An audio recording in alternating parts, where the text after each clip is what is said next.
అందరికీ జై గోవింద. ఈరోజు జన్మదినం సందర్భంగా స్వామివారి దర్శనం కోసం రావడం జరిగింది. గత సంవత్సరం కూడా జన్మదినం సందర్భంగా స్వామివారి దర్శించుకోవడం జరిగింది.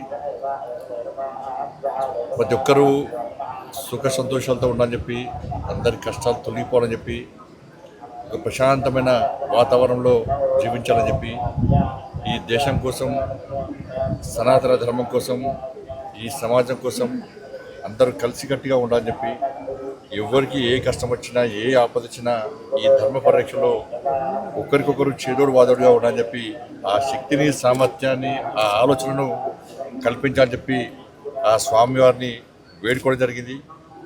దాంతోపాటు ఒక శక్తివంతమైనటువంటి భారతదేశ నిర్మాణం కోసం, ఈ దేశ రక్షణ కోసం, ఈ దేశ అభివృద్ధి కోసం, ఈ దేశంలోని పేద ప్రజల సంక్షేమం కోసం అహర్నిశలు శ్రమిస్తున్నటువంటి ప్రియతమ నేత, దేశ ప్రధాని నరేంద్ర మోడీ గారికి నిండు నూరేళ్ళు ఆరోగ్యాలు ఇవ్వాలని చెప్పి, వారికి ఆ శక్తిని, సామర్థ్యాన్ని ఇంకా కల్పించాలని చెప్పి, వారికి ఎప్పుడు స్వామివారి యొక్క మంగళ శాసనాలు ఉండాలని చెప్పి ఆ స్వామివారిని వేడుకోవడం జరిగింది. దాంతోపాటు టీటీడీ సంబంధించి మా భానుప్రకాష్ గారు టీటీడీ బోర్డు మెంబర్గా ఉన్నారు.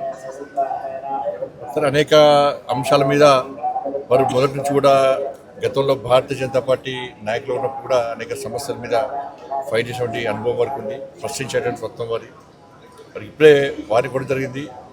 నాయుడు గారు కూడా నాకు చాలా దగ్గర మనిషి. వారి బ్లెస్సింగ్స్ కూడా గతం నుంచి ఎప్పుడు కూడా నాకు ఉంటా ఉంటాయి.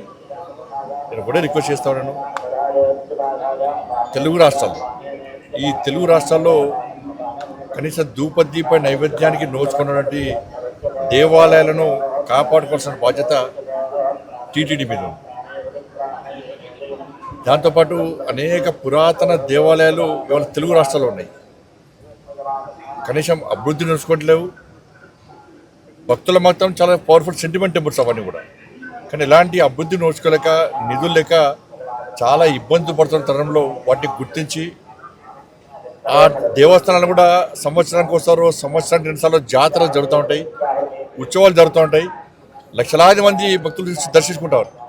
కానీ మిగతా సమయంలో కనీసం ఇక్కడ అభివృద్ధి, కనీస సౌకర్యాలకి